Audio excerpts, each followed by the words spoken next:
Parang angga ko lang, Mayor. Parang Rudy ba? Ay, so mawala ang Rudy. Mayor na lang. Mayor lang. Well, pero hindi may iwasan, Mayor, na tawag yung Presidente. Siyempre. Pero ang gusto ni Mayor. Iba talaga si Mayor. Well, for others, but for... Okay.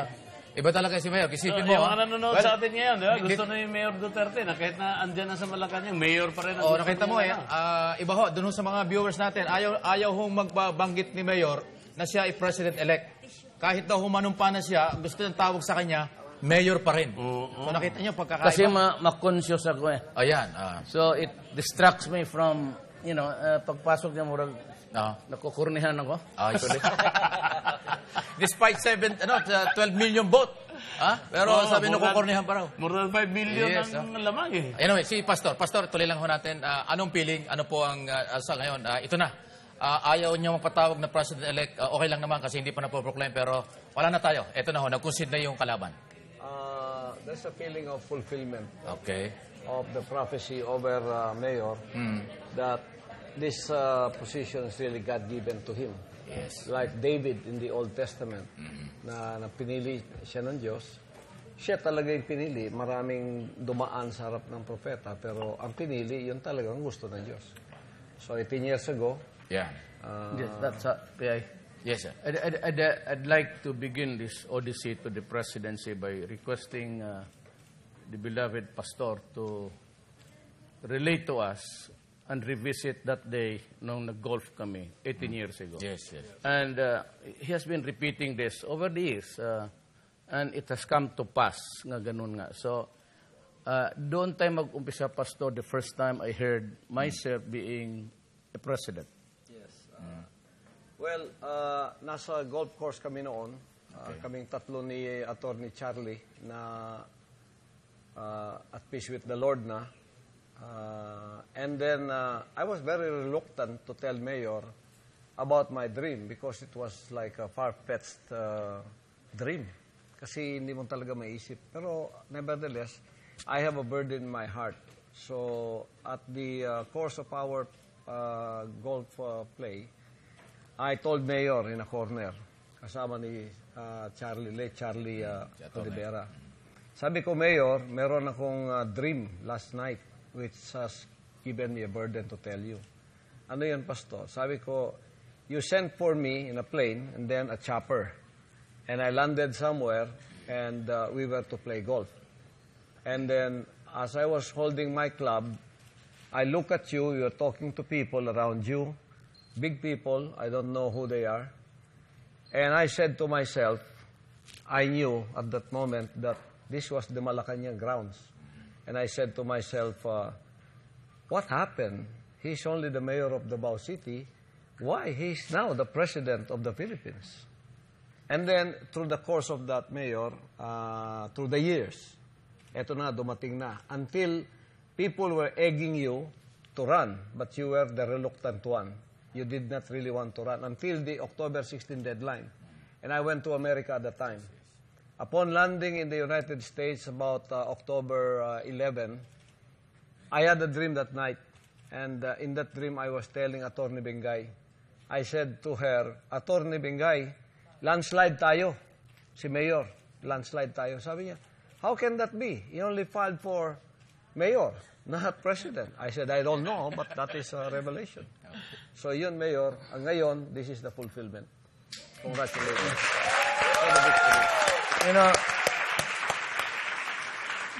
That changes everything about my concept about God and how He transmits His message. Kasi yung iba kasi, the skeptic and the pessimistic, they always say that, well, there is God, but it has to be something like this.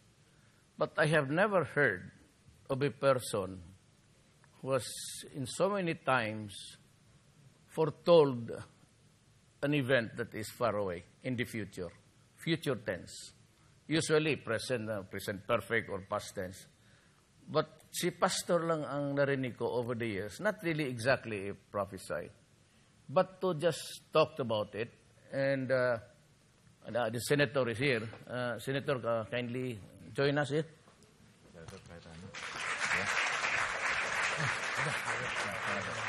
Yeah. Sige, sir. Mayroon kang ano? Senator Cayetano. Si Senator. I seldom, well, not even another one, na tama ang mga statements niya. Not really a revelation, but if this will continue, this is what will happen. Parang ganon. And it's so perfect that you could almost not believe it that it could be a human trait. Ngayon, kay Pastor, this is really the fulfillment because sinabi tayo niyan. And as a matter of fact, as late as last week, he was repeating the same dream or telling us about the same dream. And over the years, even wala pa yung election, the following day, he was talking about it time and again, about this, almost every session ng ganito. So it's kind of hard really to believe that it is a self-fulfilling thing. So I am awed by God first, and the second kay Pastor, because he's almost a mystic. And there's one guy, where is he? He has been writing about me about 5 years ago about a Duterte presidency. Gusto naman niya yung constitutional dictatorship. Binibiro niya ako, and would you believe it? There are some publications, he can show to you, I don't know what the guy is. As early as 3 years ago, he was also writing about my being a presidential candidate. Na, ganun rin. But Sal is Attorney Panelo. I'm referring to Attorney Panelo. Both of them cannot be contested because Panelo wrote it about 3 to 4 years ago. Kapastor naman, 18 years ago, sinabi niya sa akin, and I said it, not totoo.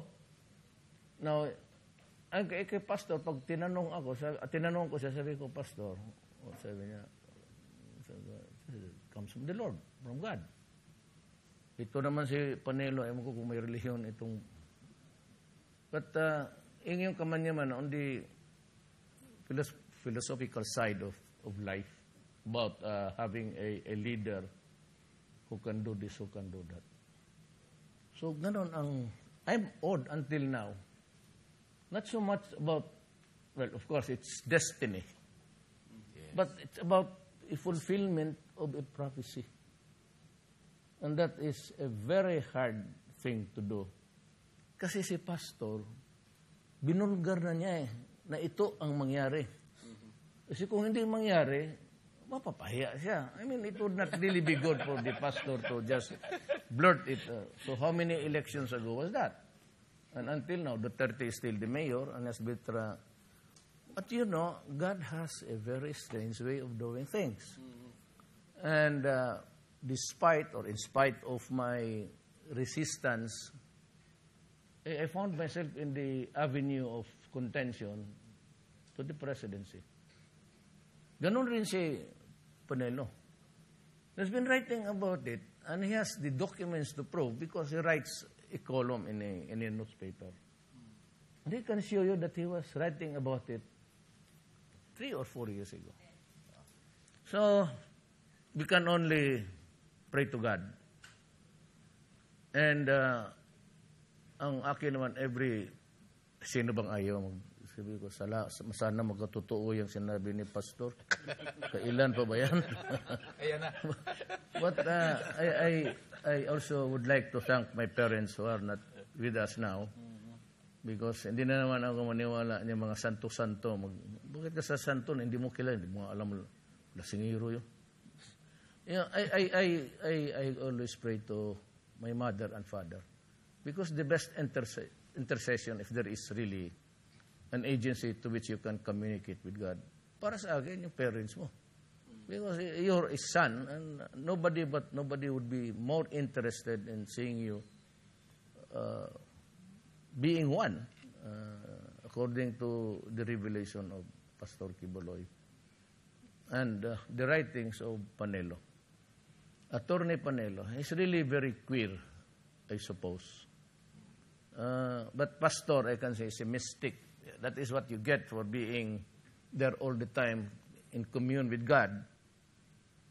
you become a mystic and you can have revelations to you. I hope it will not be the last time in the future.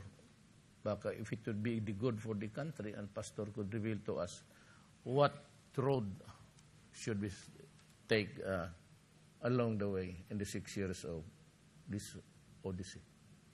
Yun lang, Pastor. Maraming salamat po. Thank you, Mayor. We will be here behind you. And my being close to God, that He revealed this to me for you, will continue because God will not put you in a place where you are today without His guidance and without you being given that success that He intends for our country. That's why you are there. So we will be praying for you. We will be behind you. The whole kingdom and the whole nation will be behind you, Mayor. May I add a few things if I get to live the day to take my oath of office. Wala akong ano. It's the interest of the people of the Philippines. Nothing follows. Hanggang dyan lang ako. Not even a priority of, well, program of government, marami. First, it's really education, then health, then agriculture. Diyan ako magbuhos ng pera. We need to be educated. Our children need to be educated. Pero itong health, isasali ko na. We must go back to family planning. About the only president who was brave enough to defy the Catholic Church, Ramos, because he's a Protestant. Ako naman, by now, you should realize that I'm no longer a Catholic, but I'm a Christian. And I defer to God. And I have this deep and abiding faith in my God, that He will be there to guide all of us and for me to have a clear mind to run the country. I said, nothing follows the interest of the people. It's going to be. It's not an enumeration. It's not a choice of answers. Hanggang dyan lang ako. So, at this early, may I ask my friends, close and far, and my family, not to come to me to whisper about anything behind my ears. I would not like it. And I would be offended if you do that. Well, kung ano lang, it's a problem bringing to my attention, yes. But to secure a favor at the expense of government interest, that cannot happen and will never happen. I will not do it. Kung tabla lang, well, of course, yes, kung tabla, 50-50, well, I give it to my friend.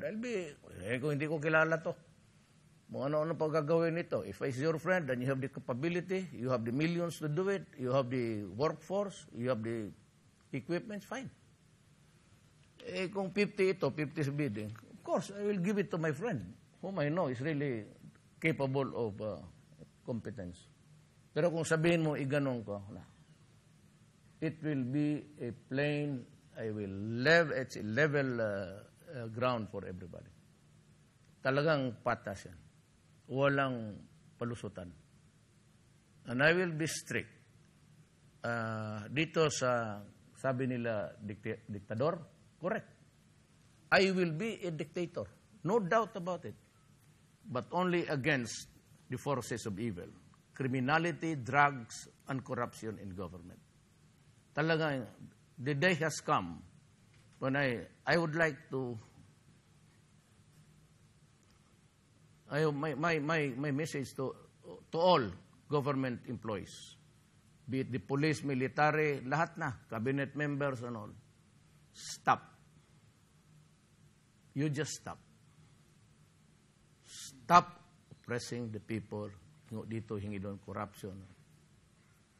Hindi ko talaga matatanggap yan. If I cannot implement it, I will resign. Ano bang silbi mo dyan kung gano'n rin, gagaya ka lang rin doon sa nakaraan? The goal to say dictator pati corruption yun. Look, I've been your mayor for Davao City for 22 years, 23 years na.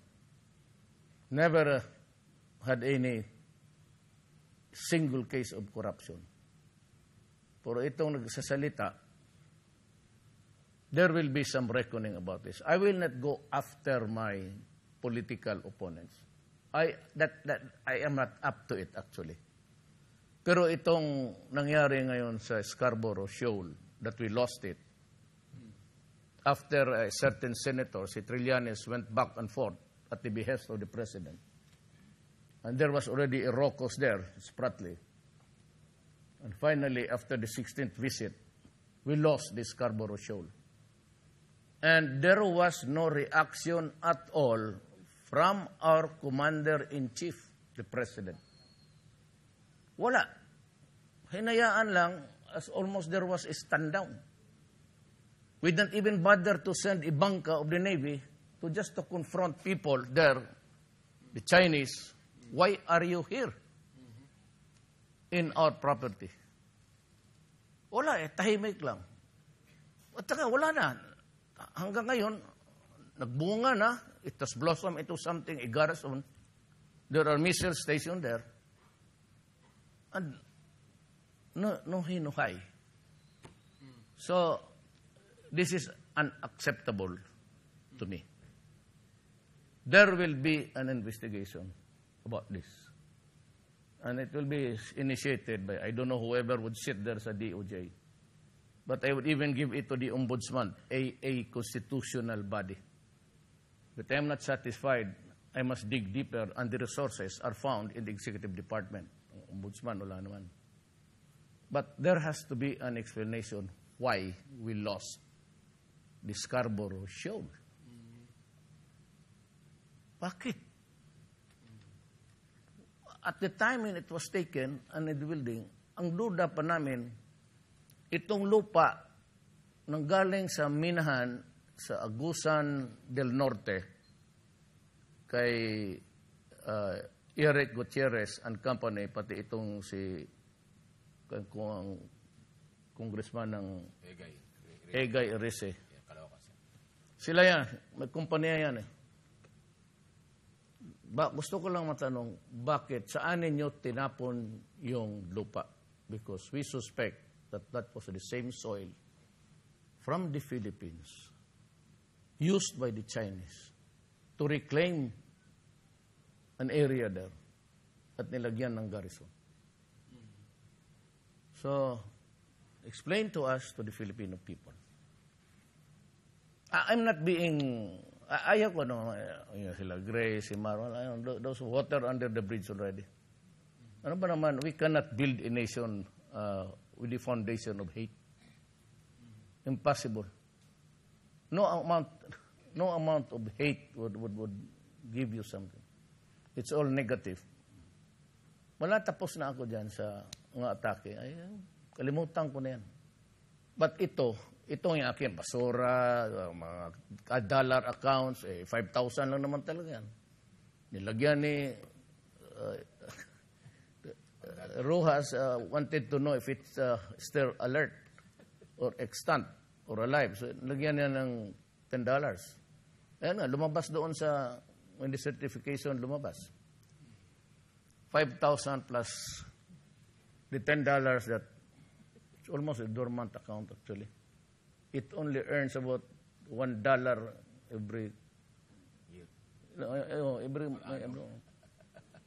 pati pa yun, pika na naman. And this 17,000.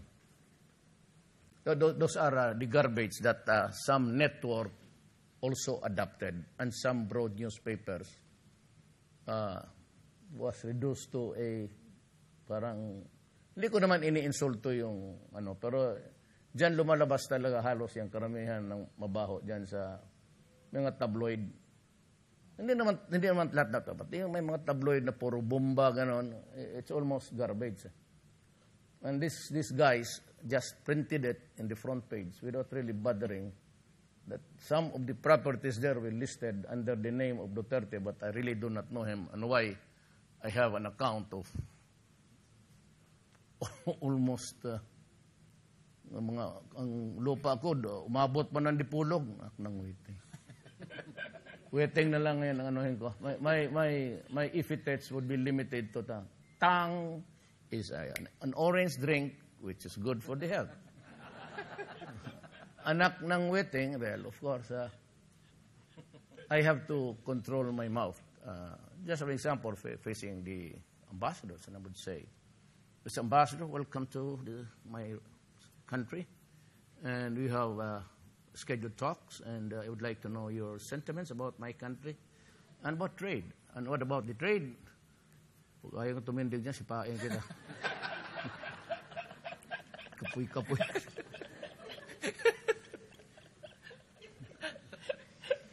Hindi, biro lang yan. Siyempre, hindi ako mag-behave na ganun kung ambasador na. I cannot be bastos because I'm speaking for our country. Mayor lang, small town mayor. Okay lang yung cursing, swearing, epithets and all.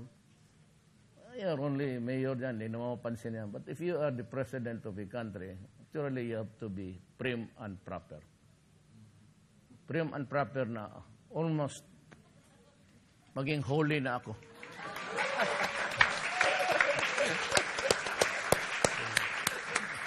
But I really regret the day yung, well, Alan expresses rage. Ako man, but it was really wrong for them to adopt it's not even a yellow journal, it's garbage. They could have checked.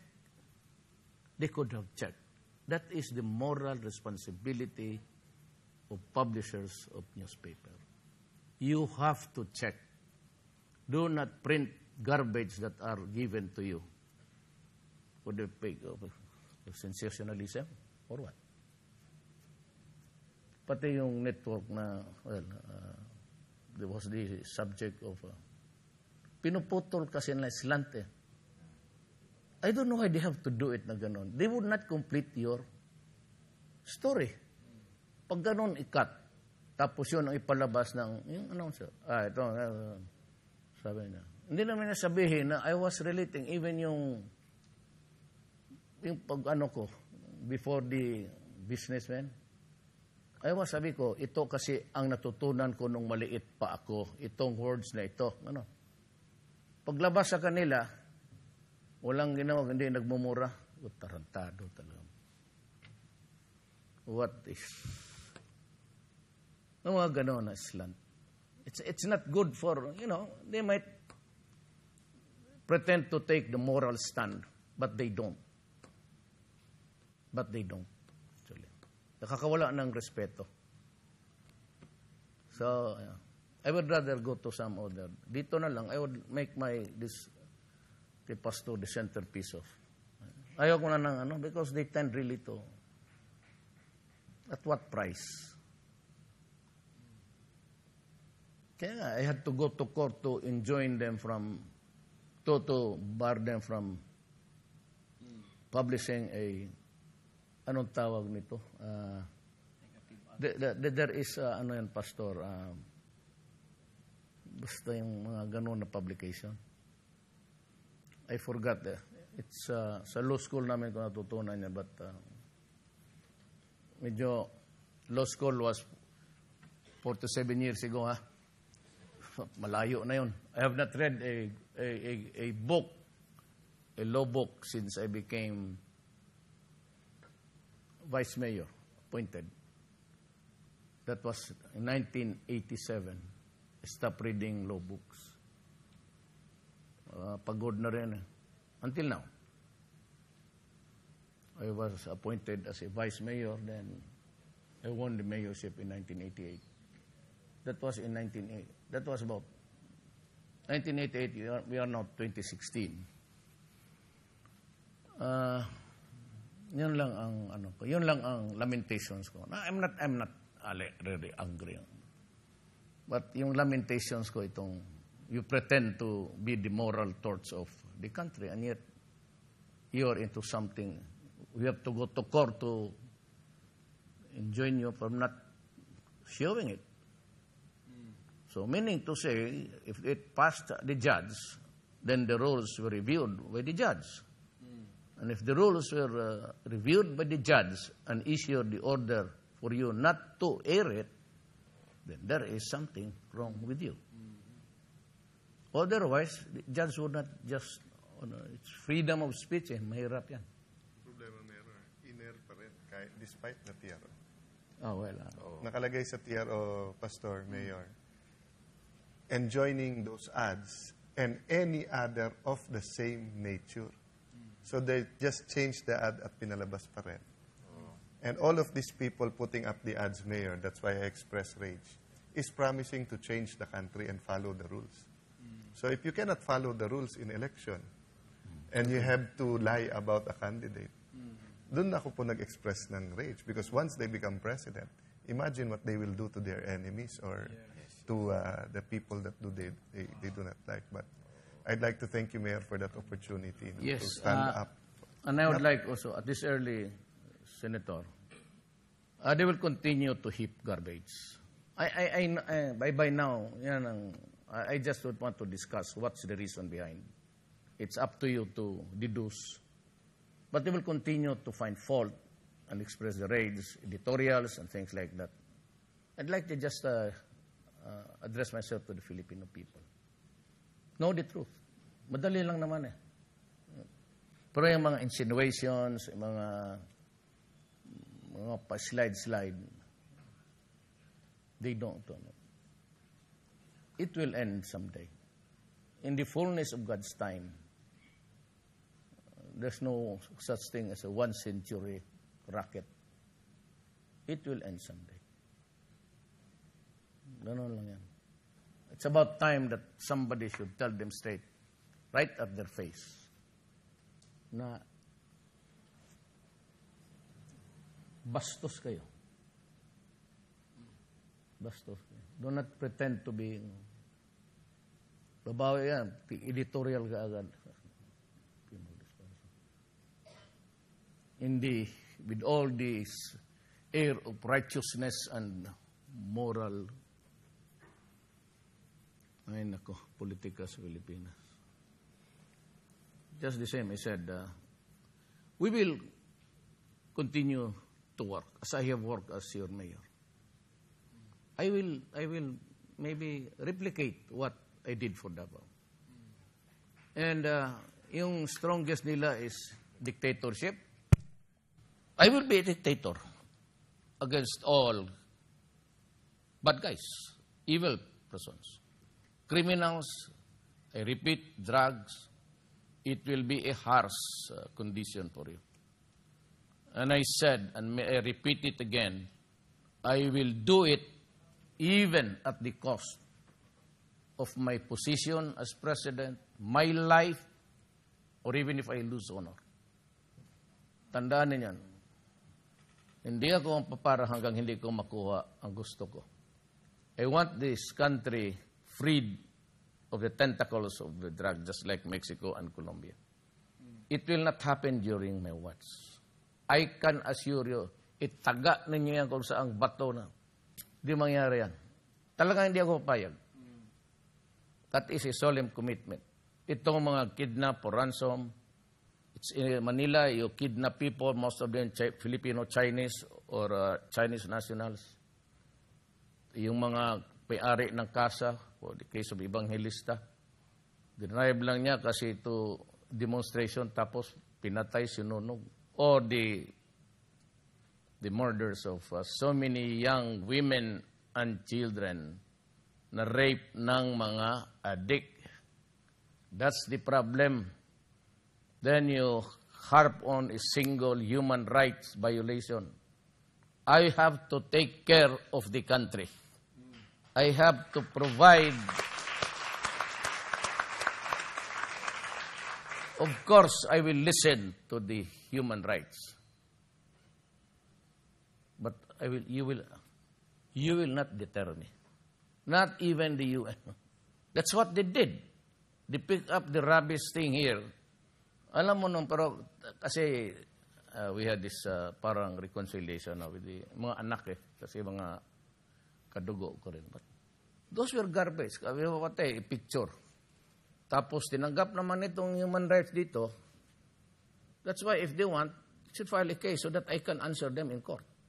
I will cross-examine them. When was that? Where? What? How? Why? Those are the unanswered. Bakit siya pinatay? Sino pumatay?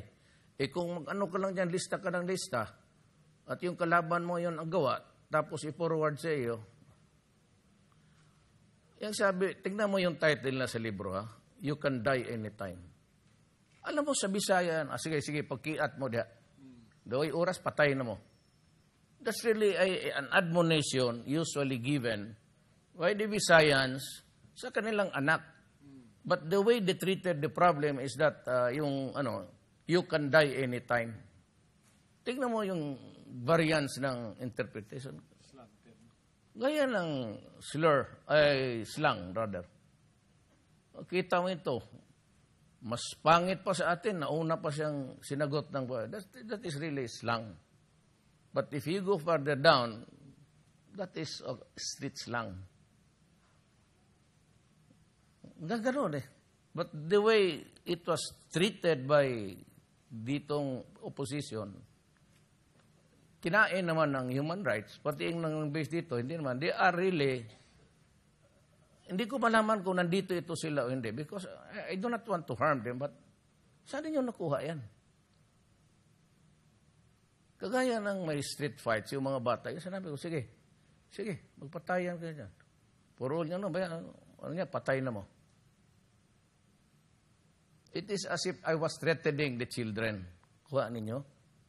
Yun ang nilaro ng opposition, political opposition. Kinain naman ng mga ulol, including the Human Rights Commission. What do you... cannot even stop the massacre dyan sa Middle East. Nobody is crying about the burning of children. You pretend. What about United States? The headquarters of the United Nations. Look at the violations dyan. Tumatakbo lang yung black, pinagbabaril ng polis. Wala naman kayong... I have to yet to say human rights, yung local doon. Pero yung international human rights, wala. Do not exercise hypocrisy. You will never find me your follower. I will do it my way. I will do it my way. There are laws and we will follow them. Basta ako ang order ko. Sa ngayon pa, pag-aralan na ninyo, police, military. Go out and hunt for them, arrest them, and if they offer violent resistance, and if you think that your life is in danger, shoot and shoot them dead. Period. Kung hindi naintindihan ng human rights, I'm sorry. Then you must be an alien to... Dito nga sa terrorism, any wrong, magdukot ka ngayon, pagsabi ng police, dapa ka. Magdukot ka sa bulsa mo, ang nadukot mo saging, patay ka pa rin. And yet, it is now justified. There was a conference of chiefs of police, Europe, pati America. And they came up with this almost abominable. Magdukot ka, basta magdukot mo. Or if they think that you're about to draw something from your body, kasi takot sila sa terorista yung magpakamatay. Suicide bomber. So that's the rule now. Wala, narinig ka ba yung Human Rights Commission? God damn. That's why I said my lamentations. Mabutit na ilabas ko na rin. Meron yung magandang example. In the meeting de Avance, and pasalamat po tayo sa milyon na nag-attend. Yes. Pastor, you were there, you said the prayer. Ang sabi po ni Mayor doon, he will swear and he will risk his life to protect each and every Filipino. Yun po sinabi niya. So if the pushers, if the criminals will insist, he will ask the police and military to arrest. If they do not give up, and if they use force, they will be shot or killed in action. Alam niyo po, nilagay ng isang network sa kanilang .com na article. Rodrigo Duterte advocates mass murder. Napakalayo naman ng mass murder sa law enforcement. So, this is an example lang mga kababayan na hindi pa nag-uumpisa yung pagbabago. Meron ng agenda yung iba. But let us all support and rally to our new elected leader. No, sa pagbabago na gusto natin. Total, sila wala mang magawa. Alam mo, how would you explain, well, of course, the counting still going on. How do you explain the votes that I got? Because they would rather parade infrastructures and the straight road to... They didn't know that all along it was a question of law and order. Kita mo yung boto ko. What did I propagate there somewhere? It was law and order. Yun talaga ang sinisigaw ko. Tingnan mo boto. Naniwala ba sila dyan sa mga, ganun ako, ganun kami. Bahala kayo. Bahala na kayo doon. Basta iba kami dito. Because talaga, they don't, alam mo, itong mga elitista, they just take yung mga connection nila yan. Pag nakalaban ka nila, they will continue to hammer you down. That's the Philippine experience. This country is gripped by just a few in power and millions. They get away with tax evasion, tax exemptions. They get away with the contracts, billions. It's awarded to them. And when they do not like you, they pin you down. And all the trust that could be heaped on you will be thrown. Itong there's a clique there sa taas. And it's controlled by the few. Kaya ako, I never really bothered about itong, anyway. But I should be the president of all. Kaya hindi na ako mag-mention ng strata. But that is really what it was and would still be in the years to come. It is a feudal country. Do you know why elections there are shooting and killing? Because government is one big landlord. Sa lahat ng pagkain niya, tubig, edukasyon, mga bata, water, they go to the barangay captain, and the barangay captain goes to the mayor, and the mayor gives it to them. So, kung anong sabihin ng mayor, sunod yan sila because itong Pilipino sa utang na loob. Ganun yan. So, it is hotly contested because it is the matter of survival yan sa kanila. So, it's feudal. Everything is feudal. Basta nandyan pa yan, the fulcrum of a society, ito yan, pagka marami ng middle class, then the fulcrum is the middle class. From the rich and the very poor. Mataas na marami ang middle class. But our society, ang fulcrum natin is government. Kaya kung sinong nasa pabor, it is as if just like one candidate. And he said that if I do not win, you lose your...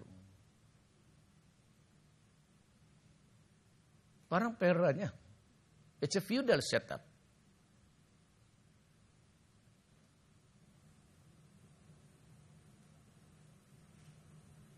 Ngayon, kung there's the danger na, hindi naman ito politika. I'm just pouring out my lamentations. Free speech. Pero ang kumilik magduda, bilangin mo muna yung boto ko kasi kung bakit pa ako magkampanya, panalo na ako sa counting ninyo. I am not campaigning anymore. Verily, I should say that I will win the elections.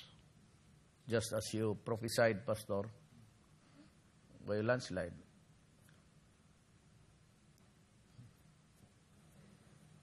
Yun lang ang ano ko dito is the play of the grip of the few sa media. Tama yung sinabi, it's all money. Pera-pera lang yan. Look at tomorrow, maggagantihan ng mga editorial. I'm almost tempted to give them the dirty finger, pero were it not for Presidente ka na. Just read my lips. Pero kung gusto ninyo ng okay mo rin ako. And I don't care. It's 6 years. All I have to do is work. Judge me not by the newspapers that they dish out every day, but at the end of my term. If I do good, well, I would like to thank you. If I do bad, shoot me. Ganun lang yan. But before I forget, I'd like to thank the Filipino people.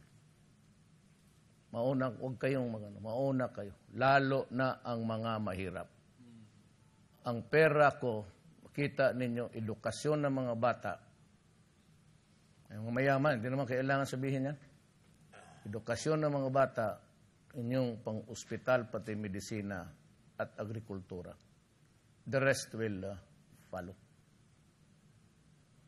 But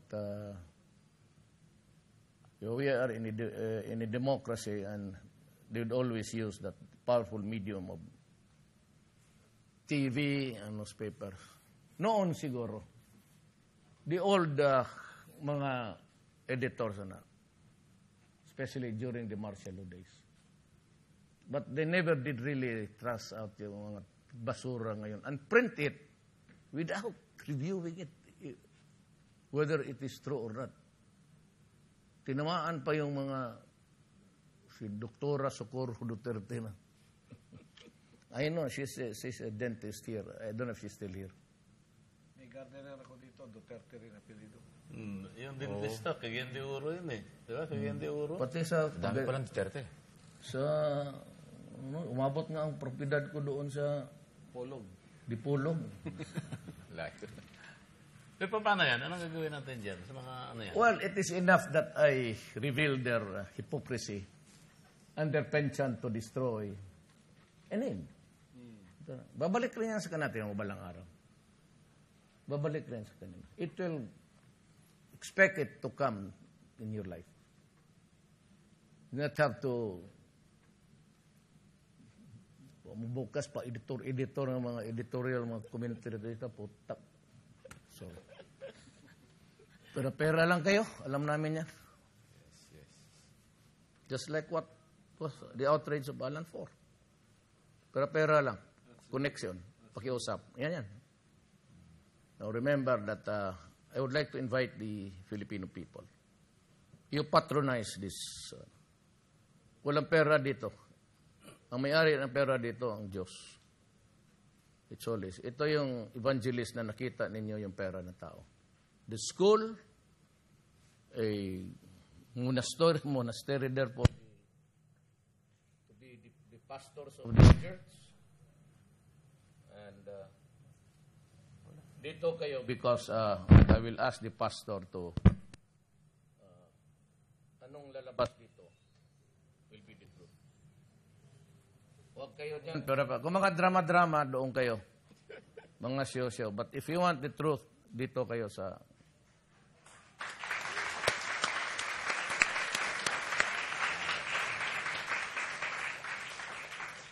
God is truth, and truth is God.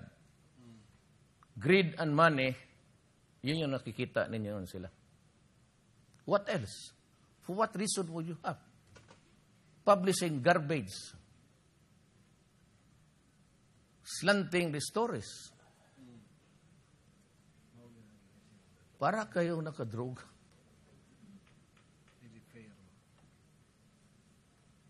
Wala naman kayong ginawa. The richer are there, safely. All these years, they have bagged the business of this country.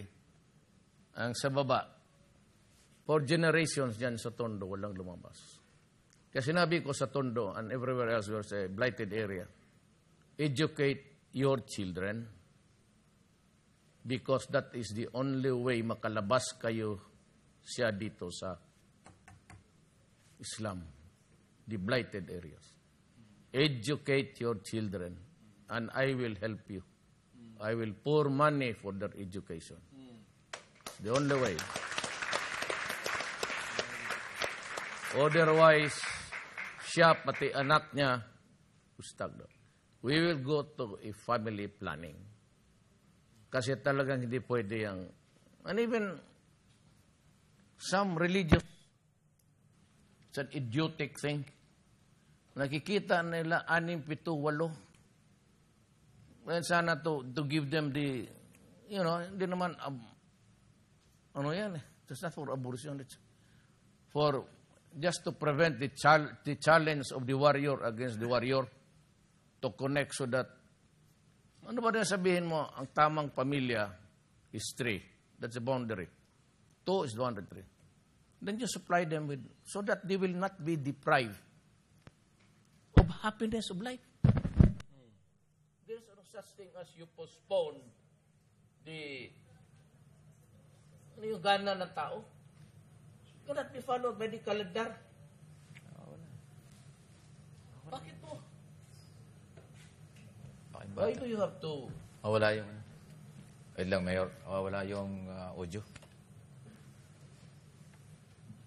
Test 1, Yeah. 2. Okay. Test 1, 2, pare, walang...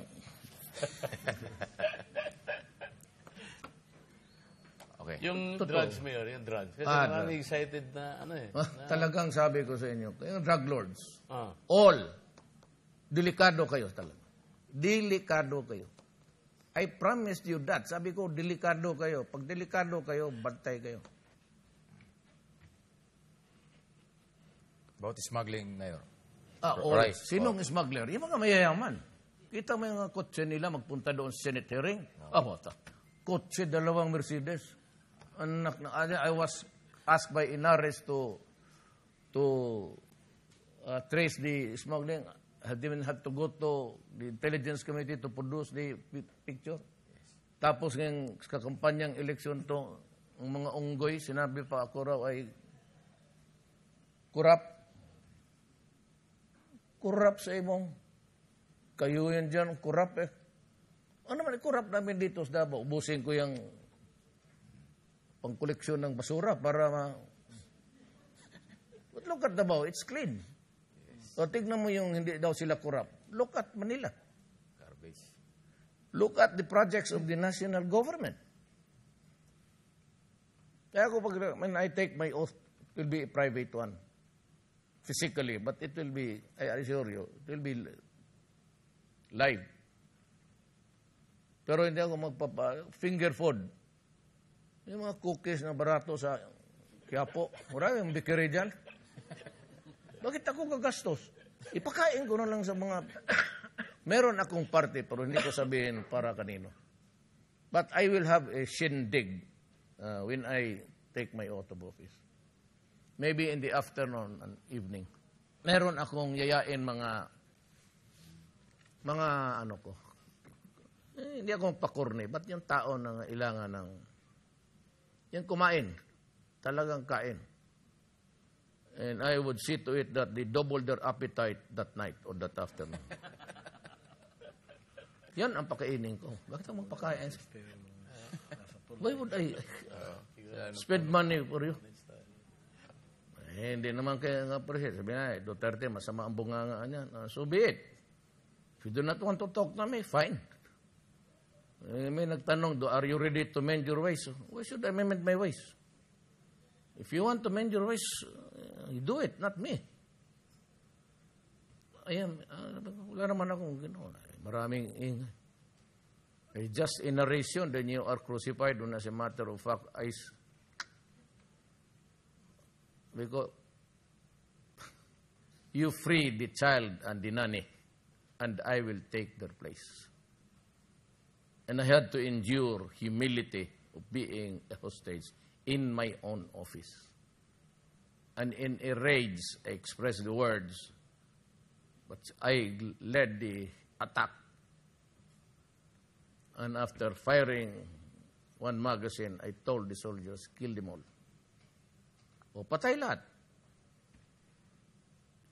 So, Ano, Mayor? Yung Abu Sayyaf natin, paano all, ma-deal yan? itong Abu Sayyaf is connected with the Mindanao issue. Hindi ko kaagad ito para because there is something that's between the lines yan eh. Because most of them are soldiers also of the MNLF noon or are still there. But I want to talk to Miswari. I want to talk to Murad, and I will ask for a time to ask from the Filipino people. ang DNPA. Kita mo itong mga grupo nila Trillanes. Dahil na ayaw nila kasi raw ako nakikipag-usap doon sa NPA. And I am close to the rebels kila Murad pati kay Nurmiswari. Alang-alang, bakit ako makipaglamano yung tao na wala namang problema sa gobyerno? And this is, I said, part of nation building. 1521, when Magellan landed in Leyte, bringing with him Christianity, 100 years earlier, Mindanao was already Islam because it was a part of a different sultanate. Yan, Tawi-Tawi, Sabah, yan sila. They belong there. But pinilit ng Espanyol, pinilit ng Amerikano, na para maatin talaga, they fought the Spaniards, they fought the Americans, and they're fighting us. And they've been telling the Moro people, let us be realistic here. Hindi mo na kami mapaalis. At ako, may dugo akong Moro, pati mga anak ko, I have a line, they're puro Moro. So, ano bang gawin natin dito? And the Christians dominate the population. So we just have to talk. Give me time. It's not easy to craft a peace process there. So I need Doresa because he's an old hand. And I will ask Sonny Dominguez there, the top. He's the valedictorian of our class, but which I never, kasi na-expelled ako sa Ateneo. Paalis ako. Isa yan siya because I can trust him. Alan. And I don't know if Attorney Tugadi is here. Yung aming valedictorian sa San Beda sa College of Law. Now, as you would say, I have been honest enough to admit na 75 lang ako. Okay lang. Total, yung mga valedictorian naman, nagtatrabaho na sa akin. Ano ba naman problema ninyo? Ikaw ng boss. Yan ang ano ko. Yan muna ang initial ano ko. Carlos Dominguez III, kababata ko, classmate ko pa, ay valedictorian. No? Hindi malugi ang Pilipina. And a true Filipino. Tugade, who is the Clark, itong Clark Air Base manager, ano yan siya? Valedictorian rin. Debater. Pareho siya ni debater. Ako, wala. Hindi ako nasali. Kaya ayaw man ang pare, pati brother. Hindi, wala. Doon lang kami sa Tubuan mag-debate noon. Diyan, sa labas ng Ateneo. But do not be surprised if I'll explain to you later. Karamihan dyan, puro military men. I have a sad experience as a mayor. Alam ko na. Basa ko lahat. May kapa ko lahat. Ayaw ko na lang mag-insulto, but I need men na pag sinabi mo yan kaagad. Diretso na. Yung gawin mo yan mismo. Wala nang maya na sir kay yung anak ko na ospital, baski wala. Yung lolo ko nasa punerarya, baski wala. Maraming military man. Kung ba sinong namatay dyan, walang pakialam. Tagawin. I have called some of them who are in retirement but still working in the United States. Ang problema yung isa, nagtanggi talaga. Sabi niya na he wants to retire permanently and the family does not want it. But I think I will ask him again. I will have a talk with him because itong BIR pati customs mahirap to. And I have to look for a Secretary of Finance that really who can be at it. Defense, marami. It will be an ex-military man. I have a target. Puro halos military ang mabigyan ko. Dito sa Davao, one of them is a general who used to be my city police director, chief of police, tawag na ngayon, noon. And si General La Peña, Sidro. So yan silang mga line-up. Taga Davao, halos orders. Ang Mayor, Bilibid Prison. Lutuan. Nakikinig ba sila ngayon? Ng drugs. Until now, you have to compromise before you can enter. Tapos may nahuli na naman ngayon. Last week? Yes. Ano ba nahuli nun sa... Drugs pa rin sila. Saka yung baril. Lahat ng contraband, Yes. Mayor. Lahat na illegal. Lahat ng bawal, Lahat ng illegal. meron sa loob Pero bakit ng... nakapasok yan doon? Yung mga baril, yung mga magluluto. Ganito talaga ang sakit yan. I'll tell you. I know. Ito kasi yung Bureau of Prisons. Pasahan ng pamilya. Pagtapos na siya pa-retire niya, sabihin niya doon sa chief niya, boss, ang aking anak papasok. Paaralin niya yan ng kurso kaya ng, depende sa sitwasyon niya, where he finds himself in this world. I mean, just an ordinary guard. Eskwela niya ng police, pagka-police. Tapos may credentials na, boss, ang anak ko naman ipapalit. For generation, pati yung penal colonists. The penal colonists, just the same. From one family to another. One generation to another. Pati itong Scalawag, I need men to develop the hinterlands of Jolo. Pati Tawi-Tawi. Baka gusto ninyong ma-assign doon. Zamboanga would be a good assignment. Kumbal, Bale, Surigao. Yan ang magandang choice assignments. Kasi bakbakan araw-araw. Titrabaho araw-araw. Huwag ninyo akong pilitin. Kaya sabi ko, you have to come to terms sa sarili ninyo. If you are into kaya ng mga generals sa police, consider retirement. I will pay you. Pero hindi ko kayo paabutin sa yung double the salary. I will not give you the... Before, kung ayaw ninyo, sabihin ko publicly, you get out.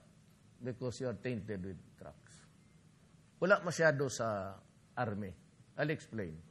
Because sa army, hindi nakakalabas ng kampo yung mga sundalo. But the only time makalabas kay with the express order of the camp commander. Hindi kagaya ng police pagkagabi, they fan out, duty niya 6 to anong oras. They go there, report, and they fan out all over the city. Paski kung ng drugs, yung gambling, hantak dyan. Ganon yan. Kasi, hanap buhay, kasi naman, ang liit nga ang sweldo. 14,000 ang starting salary. How can you survive with the 14,000? Kaya dublado, I cannot run a country with a corrupt law enforcement. We will never solve the problem. I'll tell Congress, give me the money because I have to fix our government. Dito man si Alan, kung nandiyan pa siya, siya na makiusap. We need the money to double the salary to fix government. Otherwise, I will end up whining why we cannot give what the people are asking. Ganun yan eh. So, wag tayong magkahiyaan. Ngayon, dublado na ang sweldo ninyo. Wag ninyo akong hiyain. If you're a policeman and you stick with your racket, my God, mamili ka. Either patayin mo ako o papatayin kita. Prangka-prangka tayo. Lalaki sa lalaki. Hindi na bali ang editorial lalabas ng mga... Mga bakla. Tingnan mo yung nila. Nothing, sa mga, even the opinion writers, nothing is good for them. Basking anong gawin mo. Pero sila, maghintay ka lang kasi dandahan na mamatay ang mga buang eh. Isa-isa. The favorite critic of mine, well, locally, I don't know where he is. The other one, on sick leave. Babay. Ganon yan. Isang pa problema, judicial. Mayroon rin. Kasi marami Pati prosecution. dyan eh. Diba? Wala dito sa Davao, I can assure you. Pakiusap siguro. Pero yung outright corruption, yan nagpapabayad, pero kayo maniwala niya. In other places, maybe, I would not be in a position to, because I do not have the goods now. But when I sit as president, yung sinasabi ng mga abogado, maging totoo na yun because I can check. I can, review your decisions there. And I would know that you are slanting against the law, just like what the networks do. Hindi naman lahat. Outstanding dyan, isa lang naman eh. Yung PNP chief and AP chief of staff. Lahat yan, coterminous yan eh. Okay. If pag alis ng presidente, sabay na yan sila. Meron na po kayong choice for... Wala pa rin. Yan ang isang problema ko sa PNP. Because ang PNP talaga, baski yung generals nila, tinamaan. The DEA has no performance now. It has to be disbanded. Yung panahon ni Santiago, okay pa yun. Pinagtatadyakan niya yung mga drug lords. But the day after that, walang significant, and yet drugs is flooding the country. Kaya it will be disbanded, all of them. And I will reselect. Wag ninyo akong, sinabi ko, I will repeat. I will do it. Even if it cost me the presidency, my life or honor. Basta wala lang sa corruption. Di na bali, sabihin na ako, Berdugo. Kayong hindi Berdugo, anong nagawa ninyo para sa bayan ninyo? Well, me, I have exhibit A, Davao. Sabihin na, hindi. Hindi totoo yan. Paski pumunta tayo doon, magkabili ka ng shabu. Kaya nga sinabi ko, flooding the country eh. Alam mo pala kung saan ka magbili. So nagdududa na ako ngayon. Bakit mo sabi pumunta ka ng Davao at magbibili ka dito? What do you buy?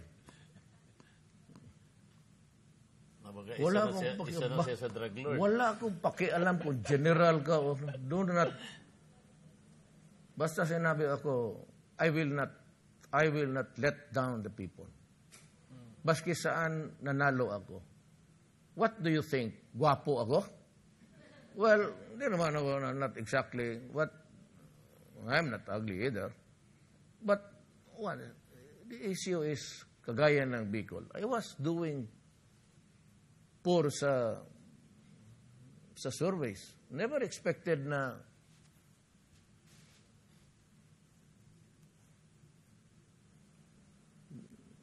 across the country ako nagharos.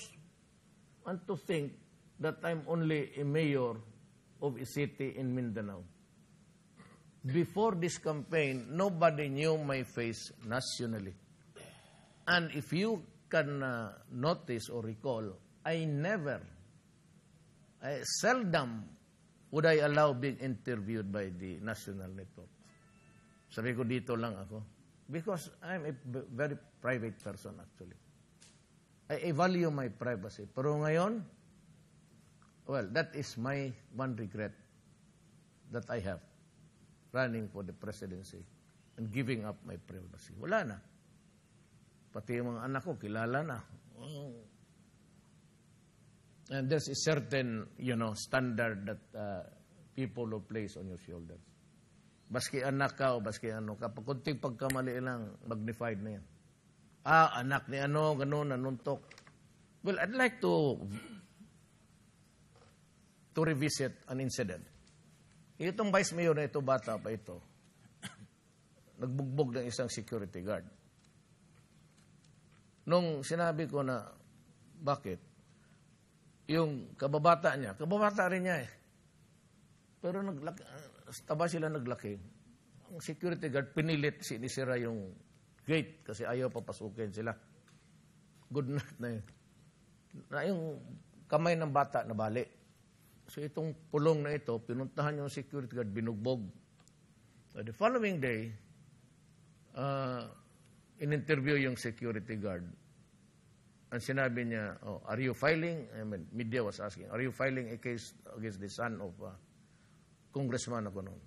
Sabi niya, hindi nga kasi anak ng congressman. When they informed me about it, I tendered my resignation as congressman of the 1st District of Davao City. It's on the record. Ayan, buhay pa yan si Villar. Sabi ko, sir, ang resignation. Why? Sabi ko, as a matter of delicadeza. Because itong biktima ng binugbog ng anak ko, ayaw magdemanda kasi takot kasi anak daw siya ng congressman. Sabi ko, mag-resign ako. Then I was called by ERAP. Kasi sabi ni Villar, sinabi ni Joker Arroyo, the late Joker Arroyo, nobody here can accept your, tabla-tabla lang tayo, puro tayo congressman. What is a speaker is just a congressman. He's elected for the orderly administration of the business here. But he does not possess any power or authority over you. Tabla-tablat, pareho tayo congressman. So I went to pinadala ko sa Malacanang, tinawag ako ni ERAP. Ito, sagot talaga ni ERAP, ha? Eh, sabi ko na. Sabi niya, bakit ka mag-resign? Eh, sabi ko, sir, yung anak ko nabugbog. Tapos, hindi rin magdemanda yung binugbog na security guard dahil nga takot kasi anak siya ng congressman. So, mag-resign ako para maka-demanda. Tapos, sabi ka agad ni ERAP, ito talaga totoo to. Ganyan, buhay pa. Ibig kong sabihin, kung manungtok si Jinggoy bukas, magbugbog na to, paresignin mo ako. Gusto ko sabihin, dapat. Ayun. Just to show the way how it is done in a public office. But if you are, alam mo ganito yan, and even the newspapers and all, TV, men judge best when they condemn. Men judge best when they condemn. Yan talaga. That is the rule that they are following. Not fairness reporting, not factual reporting. Pakita mo naman. Dollars. Pagtingin ng dollars, may dollar para ni Duterte. Binigay ko. Hindi pinablis ng mga read my lips. Sino ba naman magkaroon ng respeto ng gano'n? Tapos when you meet them with all the pretensions of we are in a democracy, we are the guardians of the money. Totoo yan. Totoo yan. Ano pala, sir? Pinakita mo na ngayon. The orange drink. Hindi naman pinablis mo. Well, sabi nga ni ERAP, weather lang tayo sa buhay. Ito pala mga general na mag-confirm mo na talagang mga protector sa mga droga. Hindi na ako lukuhin mo ba akong general problem ko lang dyan eh. Akong general. Sipain tuloy kita, general. Warningan pa. Alam nila na sila tinutukoy ko. Para to avoid embarrassments or being humiliated, you might just want to go quietly. Ang mga pulis, kayo. But interesting story lang. No? Nung nangampanya kami ni Mayor sa Bacolod, nung pasakay kami sa aeroplano, lumapit yung mga pulis, sa mga kasama naming pulis. Tinanong, sabi, Brad, totoo ba yung sinasabi ni Mayor ni Alan na dodoble yung sweldo namin? Tapos tinanong na yung plataforma, totoo ba na pagka may abogado kami, yung babakapan kami. So sabi ng mga pulis na kasama namin, kasama namin parati yung dalawa. Lalo si Mayor sa Davao, nakita mo, they mean it. Alam niyo po sabi ng pulis, Sir, pakisabi kay Mayor, pag ginawa niya yon, palakasin niya na yung internal police. Kasi kami na mismo magsusumbong kung sinong madumi sa organisasyon namin. Alam nila. So, what does it mean? Yung binanggit niyo kanina, organization ng prosecutors, organization ng judges, PNP, isama mo na Congress. Di ba? Ikaw, Mike, matagal ka nagbantay ng Congress. Yes, no? 12 years. Ilan kasing marurumi na pinababayaan, na populate lahat. But you give, yung sinasabi parati ni Mayor, hindi mo naman tatanggalan ng lollipop yung bata dahil unhealthy sa sugar, na hindi mo naman papalitan ng something nutritious. So, ibigay mo yung tama sa police, ibigay mo yung tama sa jail guard, ibigay mo yung tama sa piskalya, sila na ang magtuturo. That's why I don't think it will be a hard job. It will be a tedious job So, ibig for sabihin nun, President yung message doon sa Duterte. police, alam nila eh. Tumagos sa kanila. Nag-exist yan. At gusto din nila.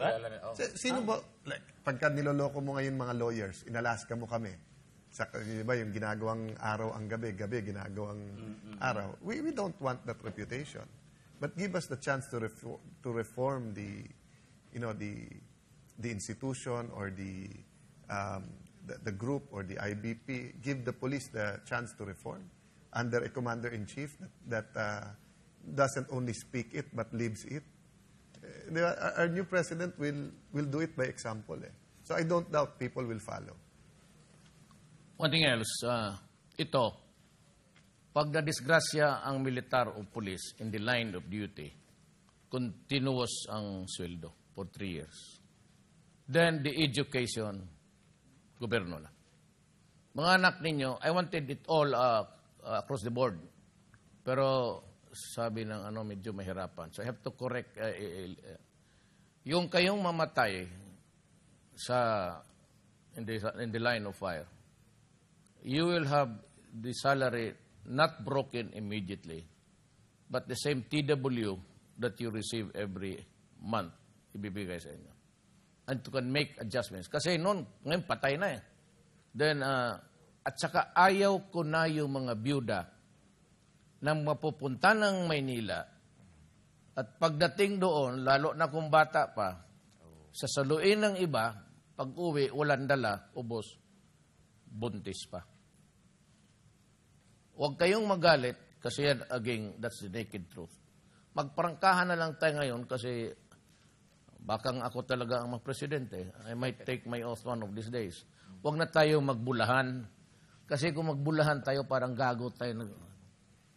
Lahat ng hindi lang pulis, lahat ng Military. ang regional office. Akala ko ba marami na yung computers na garong karami? Huwag. Di gamitin ninyo yung computers to the hilt at wala ng byuda o yung mga magpunta sa Manila. Kasi pagmunta sa Manila, walang bahay, walang makilala, ubos ang pera. You must be stupid to follow that policy all throughout these years. Pati yung mga byuda na pulis ilang beses na the sad stories that I hear. Minsan mabuntis pa, sasakyan pa ng iba, ay anak ng...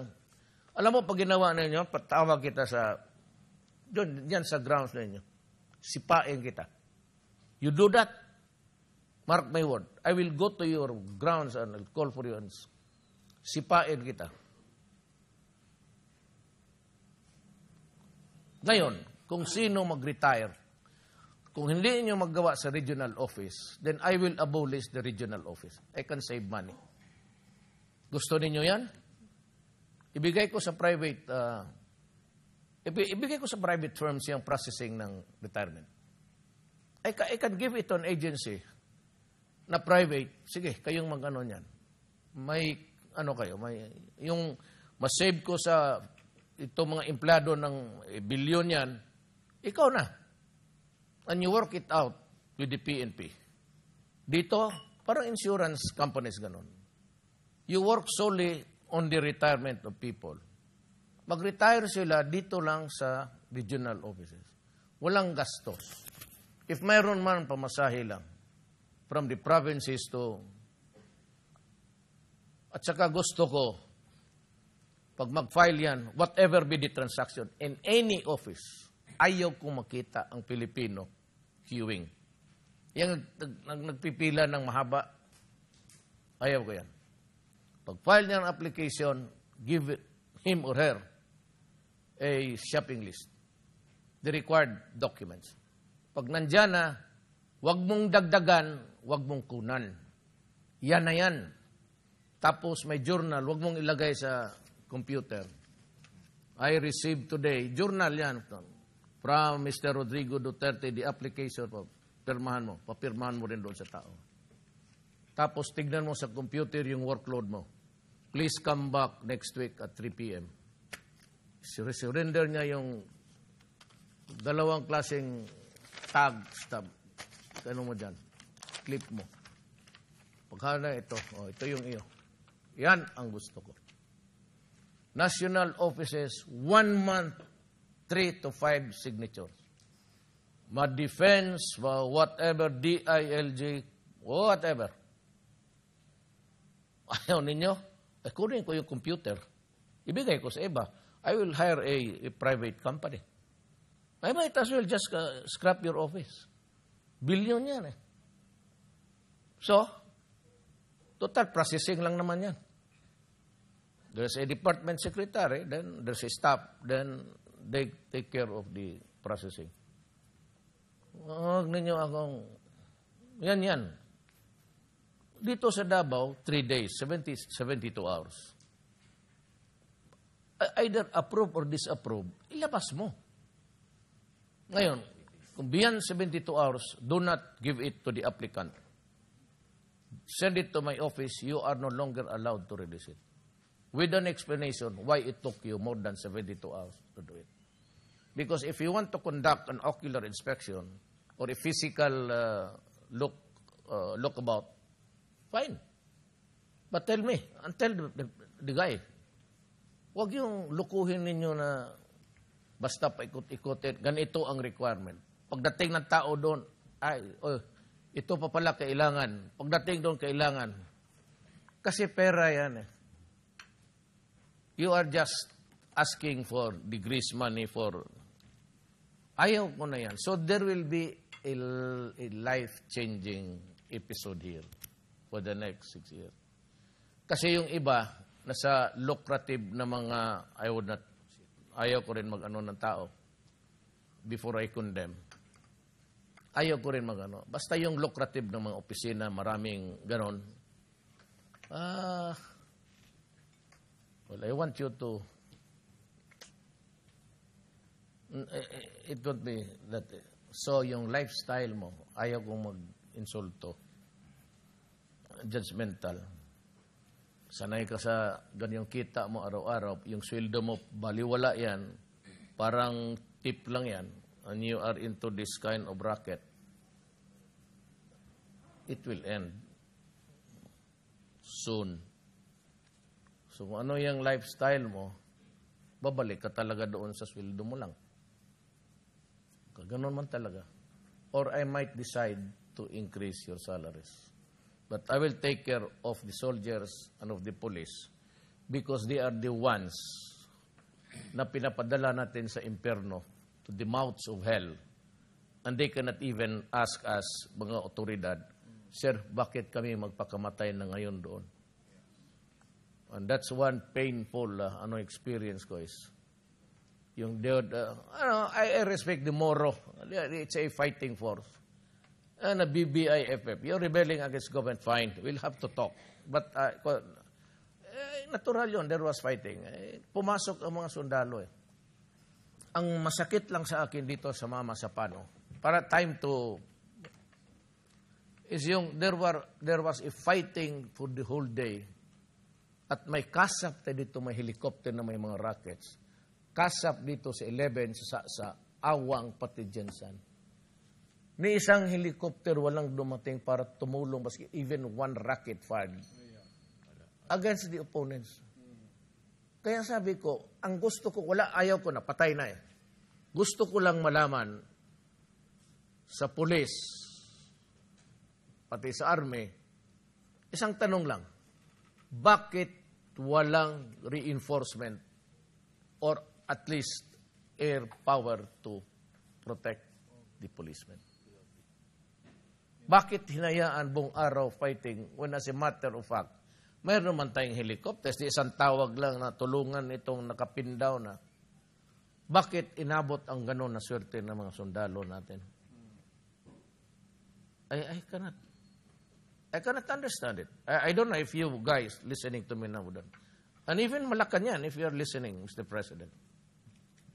Are you not surprised? Or did you ask yourself? Si Presidente, kaya hindi kandidato, so walang politika to. Why? Why did you not order the army to just go ahead? Nandyan lahat yung 6th Division, nandyan lahat eh. Halos lang magkaharap ng kampo ng...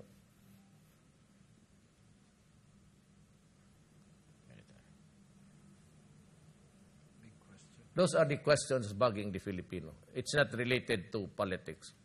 Excuse me, Comelec, do not mess up with... Yan ang gusto ko. Bakit ang mga byuda magpunta pa ng Maynila?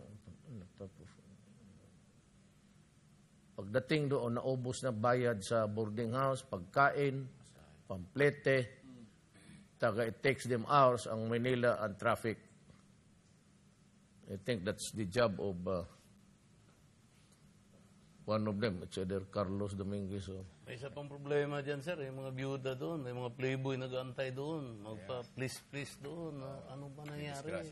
Bakit ma'am? Ano? Madali yan. Tapon mo lang yan dyan sa Manila Bay. Talian mo ang kamay pati paa. Marami namang bangga dyan for hire. Gano'n yung nangyari doon. Anyway, Di subukan nila. Anyway, Mayor, para doon sa mga late viewers po natin, ano po yung message ni Senator po, yung pag-concede kanina earlier? Well, she was gracious enough to call me and said that in a few hours she'd go on TV or public. It'd go public and she's conceding. She thanked me for the... Well, ako naman wala. Sabi niya, huwag kang magalit. Sabi huwag ka, magsumbo ka. Kakatawa kasi. Sabi niya, ikaw, Mayor, ha? Paano nga na ako, Amerikano? Yung Vice President mo, tingnan mo mukha niya, Amerikano niya. Maldita ito si Grace, ubiri talaga. Sabi ko, ma'am, tanungin natin ang tatay niya, pero wala man yung akin. Actually, Ma'am Grace, hindi ko naman kailangan balikin.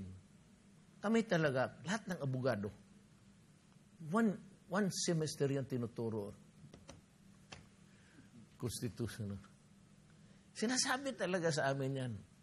The moment you leave your mother's womb and out to the outside world, and when the umbilical cord is cut, you must be a citizen of this republic. Si Grace kasi, neither adoption. So, paglabas niya, hindi talaga. Yun lang naman. I was just, Ma'am Grace, I was just being a lawyer. What our professors taught us. Yun lang talaga. Kasi yun ang pinag-aralan namin. And you can ask anybody na abogado, and they would tell you that that's really the case. So, I am, since you offered a handshake, I accept it with humility, and I can work with you. Ang paborito mo is electoral reforms. I will go for it. I will support it. Wala ko kayong problema sa akin. Consider me as your servant. Anytime tawagin mo ako, ako nang pupunta doon sa Congress, huwag ka nang pumunta sa Malacanang. Kay bad vibes ka dyan. Ilang beses ka pumunta, hindi ka talaga pumayag. Hindi napaligaw. To the last day, hindi ka talaga pumayag. Believe ako. Okay. Mabuti lang yan kay sa pati kay Mar, pati kay Binay, wala na ako. I want... Ay siya. Siya sabi niya, he will hound me. Hound dog. Sabi niya, he will hound me. Sabagay. I do not want to insult you, but you know, you're thinking as if you're the only one who can do it. You must remember that you have to explain to this nation what happened to this Scarborough Show. And there are only two of you because it was you and the president who negotiated. Sabi mo, back-channeling. Now, remember that you were confronted by Senator Enrile in the past. What you did was just to listen to the questions and you stormed out of the Senate. Pagalit-galit ka pa. And yet, you know that everybody, the military and the police and the Filipino people, would like to know if there was a sellout. And if there was, for how much. Kasi yung nag-umpisa na, this republic, which is really there to protect the integrity ang ating armed forces, were never ordered to do anything. Not even to confront the Chinese who are working overtime na sa landfill nila. At gusto namin malaman kung totoo ba. Because we can always find out. Yung lupa sa mga minahan, lalo na yung kay Gutierrez, was part of the soil that was transported to the Spratly Islands to build the garrison there. And I would like also to ask the Americans and the military, do you know of this development while it was going on? Sabi ko, are you with us or are you not with us? So what happened? Because we lost the Scarborough Shoal. So why was there no punitive action taken? Or at least to confront or to ask, even just to ask, why are you here building something in my territory? You know very well that the Philippines could not afford to go to war. So where were you? Are you with us or are you not with us? If you are with us, how much is the consideration? Hingin ninyo. You have the visiting forces. Supreme Court said it's legal, fine. I leave it to the military to decide where you would be placed. There's a limitation there that you cannot build structures. Just follow it. Wala na kayong problema sa akin dyan. Kasi sabi ng Supreme Court, it's legal. If it's legal, it's now a matter of the military to handle. Military of the Republic of the Philippines. Hindi kayo. So if you are asked by the military armed forces there of the Philippines, place it there. You are there. But when they say you get out, you get out. I do not want to interfere in the military affairs. From henceforth, yung military, lahat, Board of Generals kayo. Wala na yung palakasan. Do not come to me to ask for a promotion or a position. I will be offended. There is a Board of Generals. Let them decide what is best for this country and for the armed forces of the Philippines. Police, I will handle it personally because, a good number of you are corrupt already. Hindi na madala yan ng Board of Generals. Ako na mismo, I have to wrestle it I have to, take the bull by its horns. Ika nga.